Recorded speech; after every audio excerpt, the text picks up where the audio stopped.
আজকের হচ্ছে বৃহস্পতিবার, মায়ের পুজো হয়ে গেছে।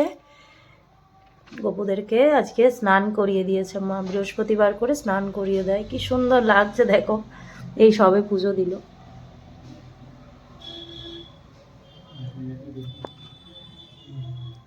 স্নান টান করে এখন এবারে প্রসাদ দিয়েছে, প্রসাদ খাবে।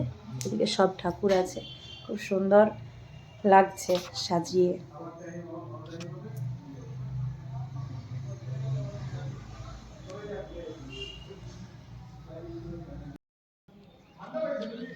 এখন আজকের হচ্ছে শ্বশুর বাড়িতে এসেছি, রোদ্দুরে বসে আছি, প্রচুর জায়গা এখানে। একটু রান্নাবান্না করে এখন একটু রোদ্দুরে বসলাম, আজকের এসেছি। তো একদম পাহাড়ের কাছেই আমার শ্বশুর বাড়ি, একদম ছাদে উঠলে দেখাবো তোমাদের, পাহাড়টা পুরো দেখা যায় সামনের থেকে। জয়চণ্ডী পাহাড়, হীরক রাজার দেশে। দেখো কত জায়গা, এদিকে সব গাছপালা লাগানো হয়েছে। মূলো শাক, মূলো গাছ লাগিয়েছি, আরো অনেক গাছ লাগিয়েছি, তুলসী গাছ আছে। এদিকটায় এসে দেখাচ্ছি, এদিকটাই ঘুরাও।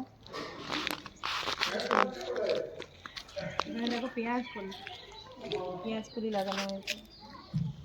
এখানে পালং শাক, এইখানে ধনে পাতা, পালং শাক কোন পাতা লাগিয়ে, ওইখানে পালং শাক লাগিয়েছে। এখানে সব মূলো। এখানে এলে এটাই ভালো লাগে, মানে নিজের হাতে সবজি লাগানো খেতে পারে ওরা, শ্বশুর শাশুড়ি। এটা মনে হয় সেগুন গাছ, এটা সেগুন গাছ লাগানো হয়েছে।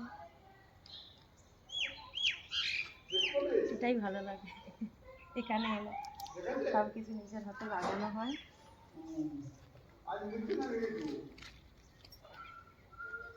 চলো এবারে খাবার খাবো, এরপর খাবার খাবো, তাই একটু বাইরে এসে তোমাদের সাথে শেয়ার করে দিলাম কি কি আছে না আছে।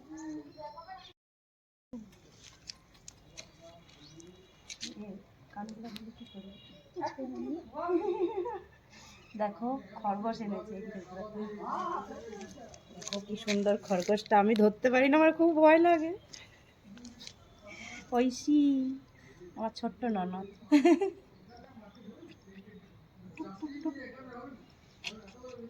কি সুন্দর, তো ভয় লাগে না?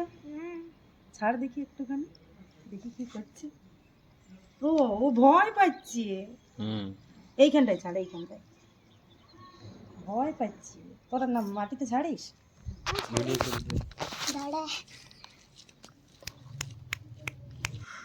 শ্বশুরবাড়ি থেকে বিকেলবেলায় এসে আর একটু মাঠের দিকে গিয়েছিলাম। এখানে এসে না এক জায়গায় বসে থাকতে ভালো লাগে না। কলকাতায় তো বাড়ির মধ্যেই থাকি, মাঝে সাঝে ওর ছুটি থাকলে অফিস তখন বের হই, কিন্তু এখানে যখন আসি তখন মনের আনন্দই আলাদা। এখানে এসে একটু রিলের জন্য ভিডিও শ্যুট করছিলাম। এখানে বাড়িতে মন বসে থাকে না এক জায়গায়, চারিদিকে মনে হয় ঘুরে বেড়াই।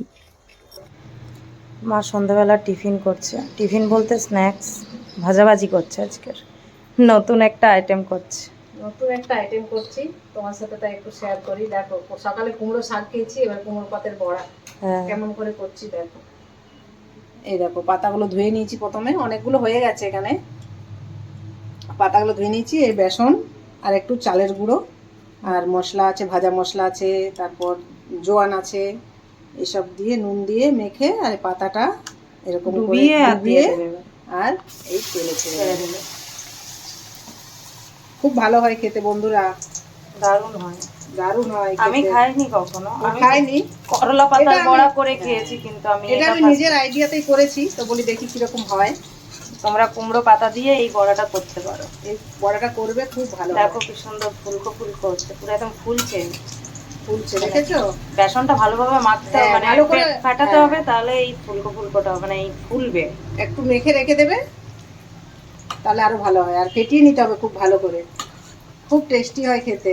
আমি নিজের ইয়েতেই করেছি, আমার মানে মনে হলো যে নিজের আইডিয়াতেই করলাম, এটা খাইনি কোনোদিন। দেখো মুড়মুড়ে হয়েছে হয়তো, হ্যাঁ এই দেখো ক্রিস্পি পুরো, ওই দেখো আওয়াজ হচ্ছে, দেখেছো? খুব ভালো হয় খেতে, তোমরাও করে দেখবে। এবার চা করব, চায়ের সাথে খাবো। তোমরা চলে এসো, কুমড়ো পাতার বড়া খেয়ে যাবে। কুমড়ো পাতার বড়া আজকের হচ্ছে কুমড়ো পাতার বড়া দিয়ে মুড়ি খাবো। তাই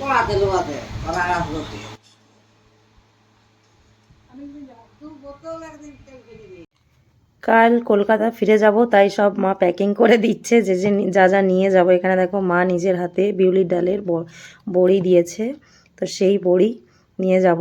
ঘরে বানানো বড়ি আলাদা টেস্ট, আর এখানে হচ্ছে মশলা গুঁড়ো, এগুলো মায়ের কাছ থেকে নিয়ে যাই। মশলা গুঁড়ো তো মাস্ট, এটা আমি সব তরকারিতে দিই, মাও দেয়, বেশ টেস্টি হয়।